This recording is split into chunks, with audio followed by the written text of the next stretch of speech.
औषधि को अर्थात इस ट्रीटमेंट को, जो मोक्ष मार्ग मंत्र है, इनको त्याग ना देना, क्योंकि भ्रमित करने वाले लाखों और करोड़ों व्यक्ति हैं, इसलिए ज्ञान की आवश्यकता। तो कहने का भाव ये है कि कबीर परमात्मा ये बताना चाहते हैं 100 वर्ष सतगुरु की पूजा और एक दिन आन उपासी, वो अपराधी आत्मा फिर पड़े काल की फांसी। एक दिन कोई और पूजा कर लिया आपने, या छोड़ दी मालिक की, या इसके पैरेलल भी दूसरी कर दी, तो भी बात बिगड़ जाएगी, आपका नाम खंड हो जाएगा। और आप ये सोच रहे होंगे कि मेरा नाम ठीक चल रहा है क्योंकि मुझे लाभ भी हो रहे हैं। वो जो 100 वर्ष में, कहने का भाव यह आपने 2 वर्ष 4 वर्ष 5 वर्ष जैसा भी हमारे सही संपर्क में रहे, नाम ठीक चला, फाउल हुए नहीं, तो वो कमाई आपकी गुड अकाउंट में लिख दी जाती है। और फिर काल ये क्या करता है कि आपको उसी से देना शुरू कर देता है। आपका नाम खंड हो गया, आपके घर में सुख न्यू के न्यू, तो आप भ्रमित हो जाते हो कि मेरा कोई नाम खंड नहीं हो रहा, मैं बिल्कुल ठीक हूँ। ये काल का दाव है। अब क्या होगा कि आप पार तो हो नहीं सकोगे, रह गई यहीं पर। फिर इस इतनी कमाई आपने कर ली सिमरन की और दान की, इसके आधार से आप प्रथम मंत्र की, तो प्रथम मंत्र के आधार से आप गणेश जी के लोक में जाओगे, जो उसका नाम की जाप की कमाई आपने की हुई है। जो मजदूरी आपने गणेश जी के मंत्र की हुई है, जो दास आपको प्रथम मंत्र में देता है, और उसमें 5 मंत्र हैं गणेश जी का, सावित्री ब्रह्मा जी का, विष्णु लक्ष्मी जी का, और शिव पार्वती जी का, और दुर्गा जी का। ये 5 मंत्र बीच के, और प्रथम और लास्ट ये आपकी सतलोक की कमाई है।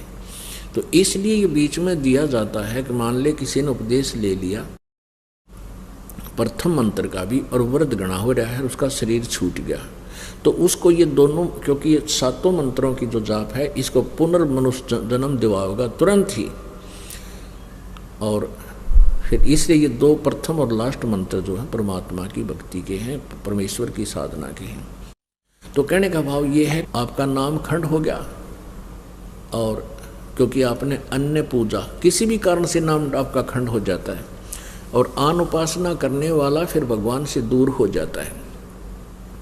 तो आप जी के पिछले जो किए हुए पिछली कमाई भक्ति है, उसके आधार से पहले मान ले आप गणेश जी के लोक में जाओगे, उसके बाद ये वहाँ आपकी पुण्य कमाई को समाप्त करके वहाँ कोई गण बन जाओगे, कोई देवता बन जाओगे, वहाँ नाचा कुद्दी सारी सिद्धि पिद्धि निराडंगा भरा है, तो वहाँ आपकी खूब ठाठ रहेंगे आपके।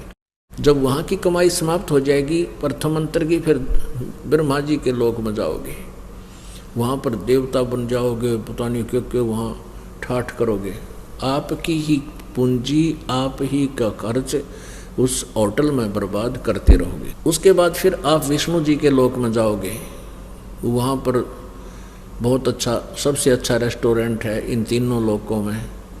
ब्रह्मा विष्णु महेश के तीनों लोकों की तुलना में विष्णु जी वाला स्वर्ग सबसे ज़्यादा अच्छा है, वहाँ ज़्यादा सुविधाएं हैं होटल। तो वहाँ विष्णु जी की जो आपने साधना की है, वहाँ उस कमाई को वहाँ बर्बाद करोगे। जब वहाँ तो आपकी जेब कट लेगी, आपका पुण्य खत्म हो जाएगा, फिर आप शिव जी के लोक में जाओगे। शिव जी के लोक में आपके मंत्र की कमाई जब समाप्त हो जाएगी 1000 वर्ष में, 2000 वर्ष में, उसके बाद आप दुर्गा के लोक में जाओगे। दुर्गा के लोक की कमाई आपकी समाप्त हो जाएगी। उसके बाद फिर आपका नंबर होगा इस सतनाम के मंत्र की कमाई बर्बाद करवाने का। इसके आधार से आप ब्रह्मा की पदवी भी पा सकते हो, आप विष्णु की पदवी भी पा सकते हो, आप शिव की पद भी प्राप्त कर सकते हो। और फिर तो आपकी आंख फूल जाएंगी। जो ब्रह्मा विष्णु शिव जी की पदवी प्राप्त कर ली, आप ना सुनो किसी की। फिर यहाँ पर एक छोटा सा कोई सरपंच, एमएलए, मंत्री, मुख्यमंत्री, प्रधानमंत्री बन जाए, उसने कह दो आ जाओ सत्संग में, जब कद्दे भी सुन ले तो अपनी मर्जी तक कितने डले डोले कहीं धक्के खा ले हो, लेकिन सत साधना पर नहीं लाग सकता, क्योंकि उसके पास इतना अभिमान हो गया और फूला नहीं समा रहा। और ये काल का जाल है। पिछले पुण्य कर्मों को बर्बाद करवा कर उसने ऐसे जैसे आम चूस के और फेंक दिया करते हैं, ऐसे फेंक देगा इसको उठा के लास्ट में इस जीव को। फिर बन जा गधा, कुत्ता, सुअर। तो पुण्यात्माओं, परमात्मा जो कह रहे हैं कि 100 वर्ष तक सतगुरु पूजा, एक दिन आन उपासी, वो अपराधी आत्मा फिर पड़े काल की फांसी। हम ऐसे बर्बाद हो जाएंगे।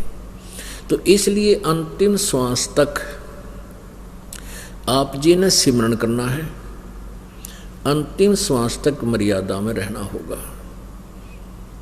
कहते हैं, परमात्मा कहते हैं, पाकी खेती देख कर गर्भियो मत किसान। मान लीजिए जिसने तीनों मंत्र प्राप्त हो गए, ओम तत्सत, यानी सारनाम तक आपको प्राप्त हो गया, तो ये ना सोचना कि काम बन गया, नहीं। कहते हैं पाकी खेती देख कर गर्भाइयो मत किसान, अब हो झोले बहुत है, घर आले तब जाने। खेत फसल, किसान की फसल पकी हुई है गेहूं की, और वो कहे खुशी अभिमान मत करना, अभी तो खेत में खड़ी है, आग लाग जा, ओले पड़ जा, पता नहीं के कारण से बर्बाद हो जावे। कहते हैं घर आले तब शुक्र मनाना। तो आप कितने ही भक्ति कर रहे हो, अच्छा दान भी कर रहे हो, जरा सी भी कोई गड़बड़ कर दी तो फिर बर्बाद हो जाएगी। ये बर्बाद ही है। आप चाहे स्वर्ग, महास्वर्ग, ब्रह्मलोक में कितना धक्के खाए जाइए, वो अपनी फसल, अपनी कीमत बर्बाद कर रहे हो, अपनी भक्ति नष्ट कर रहे हो।